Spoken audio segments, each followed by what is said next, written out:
Subscribe sekarang channel YouTube Novelas Kadina. Gratis. Bab 5771. Saat mengatakan ini, Charlie diam-diam mengerahkan sejumlah energi spiritual dan memberi Ishak petunjuk psikologis untuk menjawab dengan jujur.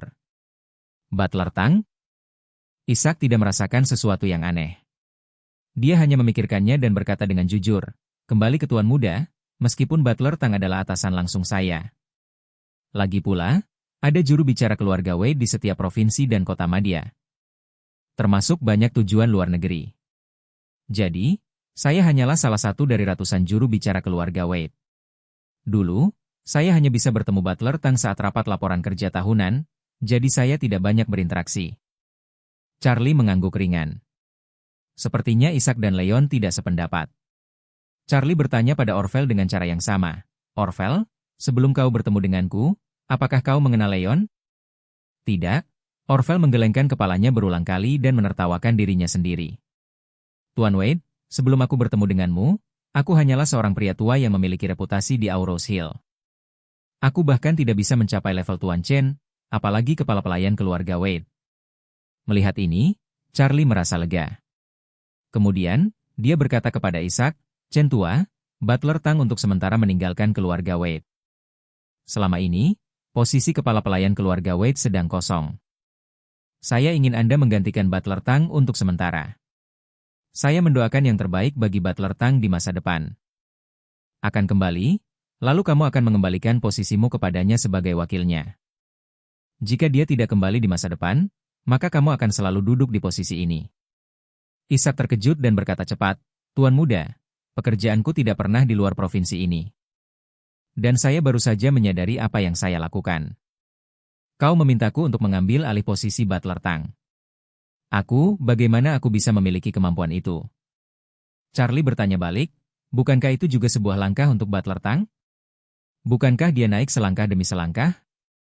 "Ya," kata Ishak canggung, "Butler Tang menghabiskan lebih dari 10 atau 20 tahun memanjat. Kemampuan saya jauh tertinggal darinya, dan kualifikasi saya mungkin tidak meyakinkan semua orang." Charlie melambaikan tangannya, "Saya adalah kepala keluarga Wade. Posisi kepala pengurus keluarga Wade. Siapapun yang saya minta untuk melakukannya tentu saja memenuhi syarat. Itu tergantung pada apakah Anda ingin melakukannya."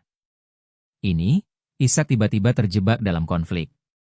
Baginya, posisi Leon adalah puncak teoritis karirnya. Awalnya, dia tidak berani mengingini bahwa dia bisa mencapai tinggi seperti Leon di masa depan. Namun, setelah dihargai dan diperhatikan oleh Charlie, dia terkadang merasa bahwa selama dia tetap di sisi Charlie dan bekerja keras sepenuh hati, Charlie mungkin akan memberinya kesempatan ini di masa depan.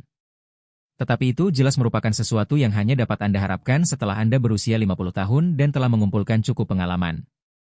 Tetapi dia tidak pernah bermimpi bahwa Charlie akan tiba-tiba memberinya kesempatan ini untuk mencapai langit dalam satu langkah.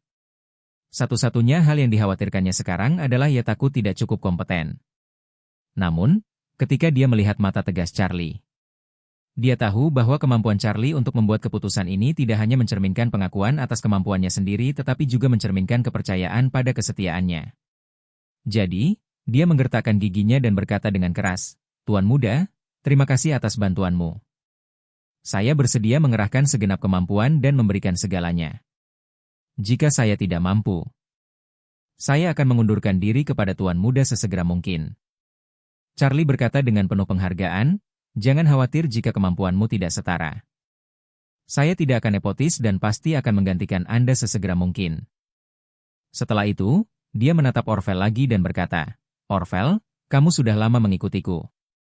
Setelah Tuan Chen menjadi kepala pengurus keluarga Wade, kau akan menjadi agen seluruh Aurose Hill dan seluruh provinsi. Bersedia?" Orvel sangat senang, dia dengan cepat mengangkat tangannya dan berkata, "Kembali ke Tuan Wade, bawahan ini bersedia. Seperti Tuan Chen, saya akan melakukan yang terbaik, tetapi jika bawahan ini tidak mampu, Tuan Wade, jangan paksa saya." "Oke." Charlie mengangguk sedikit dan berbicara, "Kalian berdua, bersiaplah. Setelah Pak Tua Chen menyerahkan pekerjaan Aurose Hill kepada kalian, dia akan pergi ke East Cliff sesegera mungkin. Saya akan menyapa Bapak Tua terlebih dahulu dan membiarkan Bapak Tua membantu Anda menjabat. Tapi kalau begitu, Kau harus tinggal di Astcliff untuk sementara waktu untuk membereskan kios-kios yang ditinggalkan Leon. Lalu kamu bisa membawa sebagian pekerjaan ke Aurous Hill dan pada saat yang sama, kamu bisa terus tinggal di sini dan belajar seni bela diri. Isa ketika mendengar bahwa dia bisa terus belajar seni bela diri, dia sangat terkejut dan berkata cepat. Terima kasih, Tuan Muda. Saya pasti akan berlatih bela diri sambil memastikan semua pekerjaan selesai dengan sempurna. Oke, kata Charlie sambil tersenyum, cepat dan ambil alih pekerjaan serah terimanya. Aku mau kembali ke Thompson. Setelah meninggalkan villa sumber air panas di Champs-Élysées, Charlie segera bergegas kembali ke Thompson.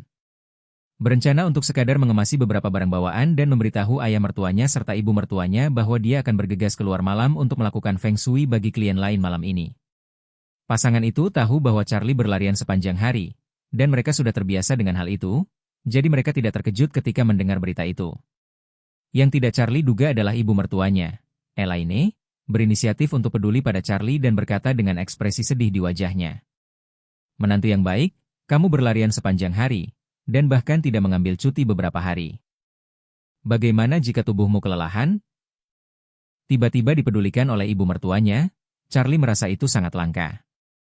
Maka ia pun tersenyum dan berkata, Bu, jangan khawatir, meskipun aku setiap hari berlari-lari, sesungguhnya aku tidak merasa lelah sama sekali. Jacob menatap Elaine dan bersenandung. Apa yang kau tahu? Menantu laki-lakiku yang baik sekarang menjadi ahli feng shui. Jangan melihatnya berlarian di luar sepanjang hari. Orang-orang yang mempekerjakannya adalah bos-bos besar dan bintang-bintang besar. Orang-orang ini ingin lebih tertarik pada ahli feng shui daripada ayah mereka sendiri. Saya juga menghormati Anda. Anda pasti sangat memperhatikan makanan, pakaian, tempat tinggal, dan transportasi menantu Anda yang baik, dan Anda tidak akan pernah membiarkan menantu Anda yang baik menderita. Pada zaman dahulu, tidak peduli seberapa jauh Anda berada, Anda harus membawa 8 tandu untuk membawa menantu Anda yang baik ke sana. Elaine mengangguk sambil berpikir, lalu menatap Charlie, dan berkata sambil tersenyum. Menantu laki-lakiku yang baik memang yang terbaik. Orang kaya harus mengemis demi menantu laki-lakiku yang baik. Bab 5772. Setelah mengatakan itu, dia memutar matanya dan buru-buru disertai dengan senyuman. Menantu yang baik, bolehkah aku berdiskusi denganmu? Begitu Charlie melihat Elaine seperti ini, dia tahu bahwa Elaine pasti meminta sesuatu darinya. Tidak heran dia berinisiatif untuk peduli padanya hari ini. Maka dia bertanya, Bu, kalau ibu punya sesuatu yang ingin disampaikan, sampaikan saja kepadaku. Elaine ragu-ragu sejenak dan berkata, Ibu agak pelit akhir-akhir ini. Ibu harus pergi lagi kali ini. Ibu khawatir tentang apa yang mungkin terjadi. Tidak ada uang di sini, dan aku harus mengganggu kalian dan Claire. Jadi maksud ibu, apakah kamu pikir kamu bisa meninggalkan uang lebih untuk ibu sebelum kamu pergi? Jacob memutar matanya ke arah Elaine dan berkata dengan nada menghina. Elaine, aku tahu kamu, si musang, tidak punya niat baik memberi ucapan selamat tahun baru pada ayam, dan kamu malah ingin meminta uang pada Charlie. Elaine tampaknya telah diinjak-injak dan dikutuk dengan marah. Jacob, aku ingin uang dari menantuku yang baik, apa hubungannya denganmu? Jacob berkata dengan marah, kamu punya tangan dan kaki, tapi kamu tidak akan menghasilkan uang sendiri jika kamu tidak punya uang? Lihatlah aku, sekarang di Ikatan Kaligrafi dan Seni Lukis, gaji bulananku ditambah subsidi tidak kurang dari 10 atau 20 ribu. Elaine mengomel, Bah, jangan bilang begitu. Kamu ikut asosiasi kaligrafi dan lukis yang mana? Jika menantu laki-lakimu yang baik itu tidak membantumu, kamu pasti sudah diusir. Omong kosong. Jacob tersipu dan ingin melindungi harga dirinya. Melihat mereka berdua kepanasan dan hendak tersedak lagi, Charlie segera menyela. Ayah, ibu, tolong jangan saling marah lagi. Saat aku pergi keluar, kalian berdua saja yang akan ada di rumah. Kalian akan terus bertengkar seharian. Aku tidak bisa tenang di luar. Elaine mendengus, aku tidak peduli untuk memperhatikannya kecuali dia mencari masalah. Charlie mengangguk, dia tahu karakter Elaine. Dia bisa bertindak seperti monster ketika dia punya uang, dan dia bisa bertindak seperti monster ketika dia tidak punya uang. Dia adalah iblis, tapi setidaknya, ketika dia kaya, dia pasti tidak akan bisa menjadi iblis jika dia adalah iblis. Jadi dia hanya akan menghabiskan sedikit uang untuk membeli yang murni. Jadi, dia berkata dengan riang, Bu, uang bukan masalah besar. Dengan cara ini, saya akan mentransfer 1 juta ke kartu Anda sebentar lagi. Dan Anda dapat membelanjakannya sesuai keinginan Anda selama periode ini. Elaine mendengar ini. Mendengar kata-kata itu, mata orang itu tiba-tiba terbelalak lebar, dan ia begitu gembira hingga bibirnya bergetar. Lalu ia bertanya dengan suara terbata-bata. Menantu yang baik. Apa yang kau katakan benar? Kau benar-benar menginginkannya? Beri ibu 1 juta? Tentu saja benar. Charlie mengangguk, tetapi berkata dengan nada serius. Tapi aku cuma punya satu permintaan. Kamu gak boleh bertengkar sama ayah selama aku pergi beberapa hari ini. Elaine menepuk dadanya tanpa ragu dan berkata, jangan khawatir, menantu yang baik. Aku tidak akan pernah bertengkar dengannya. Kalau ibu kasih 1 juta, aku gak akan ada di rumah kecuali nanti aku tidur lagi. Bahkan jika dia ingin bertengkar denganku, aku tidak akan memberinya kesempatan. Jacob merasa iri dan cemburu ketika mendengar Charlie benar-benar ingin memberi Elaine 1 juta. Meskipun ia memiliki penghasilan dari asosiasi kaligrafi dan lukisan. Penghasilan sedikit itu tidaklah cukup baginya. Dia sendiri adalah wakil presiden eksekutif, dan dia sering menerima bantuan dalam asosiasi. Selain itu, mengendarai culinan bolak-balik sepanjang hari berarti biayanya jauh lebih tinggi daripada mobil biasa. Bahkan bensinnya saja harganya beberapa ribu sebulan. Jadi, setiap bulannya sangat ketat. Namun Jacob tidak setebal Elaine. Dia selalu merasa bahwa dia bisa menjadi wakil presiden Asosiasi Seni Lukis dan Kaligrafi berkat Charlie. Dia bisa mengendarai culinan, dan berkat Charlie, dia bisa tinggal di villa mewah di Thompson. Itulah kemampuan Charlie. Oleh karena itu, dia malu untuk meminta uang lagi kepada Charlie. Tetapi sekarang melihat Elaine akan mendapat 1 juta hanya dengan sekali suap, bagaimana mungkin dia tidak merasa tertekan? Jadi dia mulai berpikir apakah dia harus berteriak kepada Charlie dan melihat apakah Charlie bisa mengungkapkan perasaannya. Namun, saat ia mengira bahwa ia baru saja menyakiti Elaine dan kemudian meminta uang kepada Charlie, ia merasa sedikit malu. Charlie tidak membuang waktu saat ini dan langsung menggunakan mobile banking untuk mentransfer 1 juta kepada Elaine. Meskipun dia memiliki banyak ketidakpuasan terhadap Elaine di masa lalu, sikapnya saat ini terhadap Elaine adalah selama dia tidak bertindak seperti monster. Dia akan bersikap sopan padanya, dan dia tidak akan merasa kasihan padanya bahkan jika dia memberinya ratusan juta dolar. Tak lama kemudian, Elaine menerima pesan teks dari ban di ponselnya. Mengingatkannya bahwa 1 juta telah tiba. Dia begitu gembira hingga dia menarik kegirangan dan berkata kepada Charlie dengan ekspresi menyanjung di wajahnya. Oh, menantuku tersayang, ibu sudah menerima uangnya. Terima kasih banyak, menantuku yang baik. Charlie tersenyum ringan dan mengingatkan, Bu, ibu jangan pernah melupakan janji ibu kepadaku, dan jangan bertengkar dengan ayah. Elaine segera mengangkat tangan kanannya dan mengumpat. Jangan khawatir, menantu yang baik, aku tidak akan bertengkar dengannya lagi selama kamu pergi. Dialah orang yang paling harus aku hormati. Charlie mengangguk dan berkata, Oke. Bu, ibu sibuk saja, aku akan pergi dan mengepak barang bawaan. Elaine berkata cepat, Oh, menantuku sayang, beritahu ibu apa yang ingin kamu kemas. Dan aku akan membantumu mengemasnya, kamu bisa duduk saja di ruang tamu. Charlie tersenyum dan berkata, Tidak, Bu, ibu tidak tahu di mana banyak barang berada. Aku akan melakukannya sendiri. Setelah mengatakan itu, Charlie hendak berbalik dan naik ke atas. Jacob yang menahan tenaganya, melihat Charlie hendak pergi. Dia tidak bisa tenang lagi dan tanpa sadar berteriak. Oh, menantuku sayang, jangan gelisah dulu. Charlie berbalik dan bertanya kepadanya, Ayah, apakah kamu baik-baik saja? Jacob diam-diam melirik Elaine di sebelahnya dari sudut matanya. Charlie dapat mengetahui sekilas bahwa ada sesuatu yang salah dengan Jacob. Mengira dia baru saja mentransfer 1 juta ke Elaine. Dia tahu dalam hatinya apa yang direncanakan Yakub. Elaine juga tidak bodoh. Jacob meliriknya dengan tatapan licik. Dan dia menebak apa yang direncanakan Jacob dan berkata cepat. Aku berkata kepadamu, Jacob, kamu tidak boleh meminta uang dari menantuku yang baik. Tidak bisakah kamu menghasilkan uang sendiri?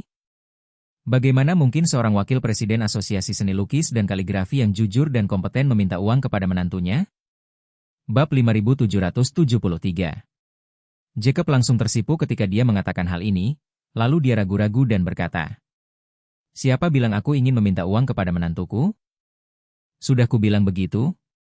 Aku punya urusan lain dengan menantuku yang baik. Jadi jangan kasar." Ketika Elaine mendengar ini, dia tidak membantahnya. Sebaliknya, dia menoleh ke Charlie dan berkata, "Menantu yang baik. Kau dengar semua yang dia katakan. Tak peduli hal buruk apa yang dia simpan, jangan pernah memberinya sepeser pun." Tiba-tiba Yakub menjadi marah dan mengangkat lehernya dan mengutuk. "Elaine, kenapa kamu seperti ini? Anda tidak bisa berhenti berbicara tentang uang berulang-ulang, bukan?" Elaine menggelengkan kepalanya dengan sengaja dan tersenyum main-main lalu berkata, "Ada apa? Karena kamu tidak meminta uang pada menantu yang baik. Lalu mengapa aku menyinggungmu setelah aku mengatakan pada menantuku yang baik untuk tidak memberimu uang?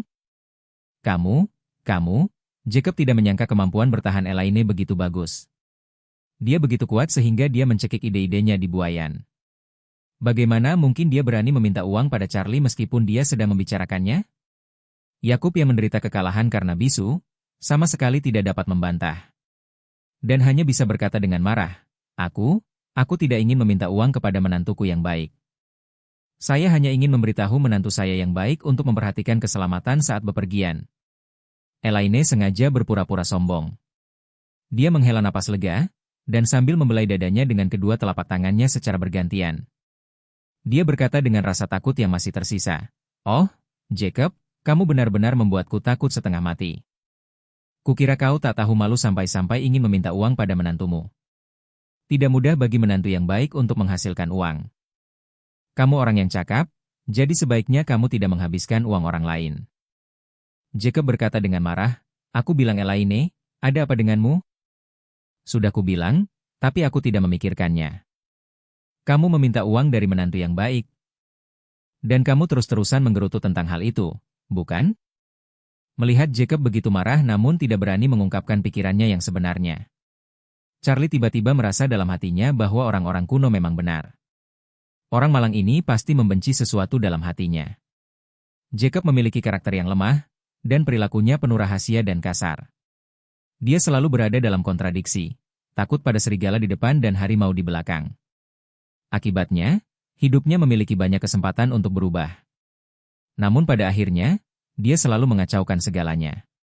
Sama seperti ketika Mei Qing pertama kali kembali ke Tiongkok.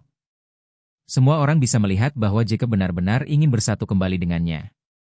Bahkan Mei Qing sendiri pun memikirkannya. Keduanya bisa dikatakan sebagai sepasang kekasih. Selama Jacob berani menyingkirkan Elaine dengan bercerai, dia dapat menebus penyesalan selama puluhan tahun dan berusaha mencapai masa tua yang bahagia bagi dirinya sendiri. Namun, dia tidak berani menembus kertas jendela. Jadi Mei Qing kehilangan kesabaran saat menunggunya. Selain itu, Pollard, seorang pria yang jauh lebih baik darinya, tiba-tiba muncul dan langsung mencuri cinta dalam hidupnya. Mempelajari pelajaran besar dari Mei Qing masih gagal membuatnya menyadari masalahnya. Dan masih gagal membuatnya mengubah sifatnya yang keras kepala dan pemalu. Selain merasa tidak berdaya, Charlie juga merasa sedikit marah padanya. Jadi dia menatap Jacob dan bertanya langsung, "Ayah, apakah kamu tidak punya cukup uang? Kalau begitu, katakan saja padaku, dan aku akan mentransfer sebagian kepadamu." Jacob merasa sedikit gembira saat mendengar ini. Tapi ketika dia memikirkan ejekan Elaine terhadapnya dan bendera yang baru saja dia pasang, dia benar-benar malu menampar wajahnya sendiri. Oleh karena itu, Jacob tidak tahu bagaimana menjawab perkataan Charlie. Saat ini, Elaine melihat bahwa Charlie ingin memberi Jacob uang. Dan dia sangat cemas dan berkata cepat, "Menantu yang baik, ayahmu sendiri yang mengatakannya. Dia punya banyak cara dan kekuatan, tapi dia tidak menginginkan uangmu. Selain itu, dia juga merupakan orang di lingkungan budaya. Dan juga wakil presiden Asosiasi Kaligrafi dan Lukisan. Terus terang saja, dia juga orang penting dengan reputasi baik. Jika kamu memberinya uang sekarang, bukankah itu tamparan di wajahnya?" Bab 5774. Jacob merasa semakin tidak nyaman. Meskipun dia ingin bergegas dan menampar Elaine 2 kali. Dia juga tahu bahwa kata-kata Elaine telah memberikan tekanan padanya. jika dia mengikuti kata-kata Charlie saat ini dan benar-benar meminta uang kepada Charlie. Bukankah salah jika kita mempermalukannya? Melihat dia ragu-ragu untuk waktu yang lama tetapi tidak berbicara, Charlie merasa tidak berdaya dan berhenti mengkhawatirkannya. Maka dia langsung mengikuti perkataan Yakub dan berkata, "Ayah, terima kasih atas perhatianmu, aku akan memperhatikan keselamatan. Tidak ada yang lain. Aku akan mengemasi barang-barangku terlebih dahulu, dan aku akan berangkat ke bandara nanti." Charlie juga tahu bahwa sifat Jacob sulit diubah. Jadi dia tidak memberinya kesempatan lagi. Setelah mengatakan ini, dia berbalik dan memasuki lift. Jacob merasa sangat tidak nyaman saat melihat Charlie naik ke atas.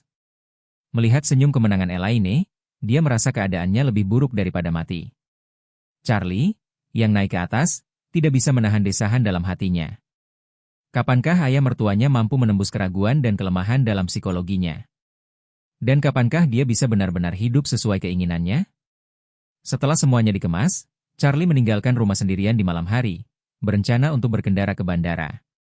Begitu dia naik lift ke lantai pertama, dia melihat ayah mertuanya berdiri dari sofa dengan sebatang rokok di mulutnya, dan berkata sambil tersenyum, "Menantu yang baik, apakah kamu akan pergi sekarang?" Charlie mengangguk kecil, "Ya. Ayah, ayo kita ke bandara sekarang." Jacob menggosok tangannya dan hendak mengatakan sesuatu, ketika Elaine tiba-tiba tertatih-tatih menuruni tangga dan berkata dengan keras, "Oh menantuku yang baik, ibu ada di sini untuk mengantarmu."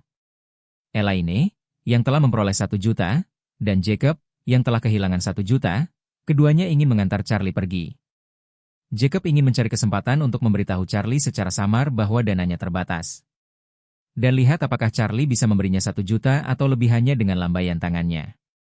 Jacob, kalau lagi tidur-tiduran, kalau mau bantal, dia nggak akan pernah bilang kalau dia mau. Sebaliknya, jika dia menginginkannya, dia harus bersikeras bahwa hal itu tidak penting atau bahkan mengatakan bahwa dia tidak menginginkannya. Dan kemudian dia berharap dalam hatinya, semoga ada orang lain yang berinisiatif memberinya bantal. Tipe orang yang bahkan tidak bisa membuka mulutnya saat meminta makanan. Berharap paha ayam jatuh dari langit dan mengenai mangkuk. Secara halus, kedengarannya pendiam dan tidak aktif. Secara kasar, itu berarti Anda berpikir omong kosong. Elaine tahu karakter Jacob dan tahu cara mengendalikannya dan menghalangi jalan keluarnya. Dia khawatir Jacob akan berpura-pura menyedihkan di depan Charlie. Dan mencoba mencuri uang Charlie sambil mengantarnya pergi. Jadi dia secara khusus menunggu Charlie keluar untuk mengganggu rencana Jacob. Begitu kata-kata tangisan Yakub keluar dari bibirnya. Ketika dia melihat Elaine tiba-tiba muncul, dia langsung menelannya kembali. Elaine melirik Jacob saat ini. Dan kemudian berkata pada Charlie dengan wajah menyanjung. "Menantu yang baik, kamu bisa keluar untuk berbisnis. Kamu tidak perlu khawatir tentang apapun di rumah." Setelah mengatakan itu, dia dengan cepat melangkah maju dan menawarkan untuk membantu Charlie mengambil koper dan berjalan keluar dengan sekuat tenaga. Dia terus mendesak, "Menantu yang baik. Sudah malam. Anda harus bergegas dan jangan sampai ketinggalan pesawat dan menunda bisnis." Jacob juga melihat Charlie didesak keluar pintu oleh Elaine. Hatinya hancur berkeping-keping, dan dia hanya bisa mengikutinya keluar dengan marah. Charlie tidak meninggalkan kesempatan apapun untuk Jacob. Jadi dia memasukkan koper itu ke bagasi BMW. Lalu melambaikan tangan pada mereka berdua. "Bu, ayah, aku pergi." Setelah berkata demikian, dia masuk ke dalam mobil dan menginjak pedal gas. Setengah jam kemudian, dia tiba di bandara. Pesawat siap lepas landas, dan Hogan juga mendarat di Bandara Aurous Hill tepat waktu. Setelah keduanya bertemu, mereka menaiki pesawat pribadi ke Amerika Serikat. Pesawat itu lepas landas pada malam hari dan menuju New York, 10.000 km jauhnya. Bab 5775. Kuil Kisia larut malam. Di ruang Zen dengan halaman yang tidak terbuka untuk umum. Seorang wanita cantik sedang duduk di kursi rotan di halaman sambil memandangi bintang-bintang musim gugur. Seorang wanita tua botak keluar, membentangkan selimut di kaki wanita cantik itu. Dan berkata dengan hormat, "Nyonya, pesawat tuan muda telah lepas landas." "Terbang?" Mendengar ini, wanita cantik itu segera melihat ke udara ke arah bandara. Melihat titik-titik cahaya berkelebat jauh di langit, dia tak dapat menahan diri untuk mendesah. Aku tidak tahu di titik cahaya terang manakah Charlie duduk. Setelah itu, dia bertanya kepada wanita tua itu, dengan siapa Charlie pergi, Tuan Song? Wanita cantik ini adalah ibu Charlie, Margaret. Wanita tua di samping Margaret adalah wanita tua yang berpura-pura menjadi biarawan palsu. Nama keluarga wanita tua itu adalah San, dan namanya adalah Jinya San. Dia telah mengikuti Margaret selama bertahun-tahun, dan perannya sebanding dengan seorang pembantu rumah tangga. Jinya berkata kepada Margaret saat ini, kembali ke Nyonya, Tuan muda memang naik pesawat bersama Hogan. Pesawat mereka melaju dengan kecepatan tinggi. Diperkirakan mereka akan tiba di New York sekitar pukul 8 malam waktu New York. Oke. Margaret mengangguk sedikit dan berkata sambil tersenyum. Peter telah mengalami masalah selama beberapa tahun terakhir, dan saya tidak bisa membantunya. Jika Charlie dapat menemukannya, saya yakin dia dapat membantunya mengatasi kesulitan tersebut. Dan mungkin dia bisa membantu Charlie membuka istana Niwan. Pukul 8.30 malam waktu New York. Pesawat yang ditumpangi Charlie dan Hogan mendarat dengan mulus di bandara JFK. Karena hari sudah mulai malam, Charlie tidak punya rencana untuk langsung pergi ke toko barang antik di Queens malam ini. Dia tahu bahwa Hogan datang ke New York bersamanya kali ini. Dan dia juga pasti ingin bertemu Jordan, anak adopsinya. Sekarang, Jordan telah mengambil alih restoran angsa panggang yang telah dikelolanya selama separuh hidupnya.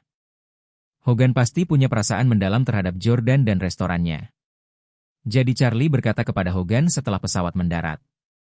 Paman, ayo kita ke pecinan dulu malam ini. Jam berapa biasanya kedai angsa panggangmu buka? Hogan tidak menyangka Charlie akan memilih Chinatown sebagai tempat perhentian pertamanya, jadi dia segera berkata, Tuan, sebaiknya saya menemani Anda berbisnis dulu. Setelah urusan selesai, aku bisa meluangkan waktu untuk menemui Jordan. Charlie tersenyum dan berkata, Paman, sudah larut malam, dua orang yang sering bepergian langsung pergi ke toko barang antik begitu turun dari pesawat. Ini sungguh tidak masuk akal. Kalau ada yang tahu kalau ini perilaku abnormal yang patut diperhatikan, bukankah mereka akan memperlakukan kita seperti mata-mata? Jadi hari ini kami tidak melakukan apapun tentang toko barang antik. Pertama kita pergi ke pecinan untuk makan, dan omong-omong kamu bisa bertemu Jordan. Lalu kita pergi ke Shangri-La untuk menginap satu malam, lalu pergi ke Queens besok. Hogan tahu apa yang dikatakan Charlie masuk akal. Tetapi dia juga tahu bahwa Charlie sedang memikirkan dirinya sendiri. Namun, dia tidak terlalu sopan kepada Charlie dan berkata, Tuan, restoran angsa panggang biasanya buka sampai jam 2 pagi. Charlie bertanya dengan rasa ingin tahu, terlambat? Hogan mengangguk dan berkata, terutama karena murahnya, sebagian besar pengunjung yang datang untuk makan adalah pekerja migran. Banyak di antaranya adalah imigran ilegal tanpa status. Mereka biasanya hanya bisa berhenti bekerja dan beristirahat di pagi hari. Jadi jam operasional kami lebih panjang, menunggu mereka makan. Setelah makan malam, kami akan tutup kios dan tutup toko. Charlie tersenyum dan berkata, baiklah karena jam operasionalnya relatif larut, kita masih bisa makan saat sampai di sana. Hogan berkata, kalau begitu saya akan menelepon Jordan dan membiarkan dia mempersiapkannya terlebih dahulu. Charlie bertanya, Paman, apakah kamu sudah memberitahu Jordan kali ini kamu datang ke Amerika Serikat?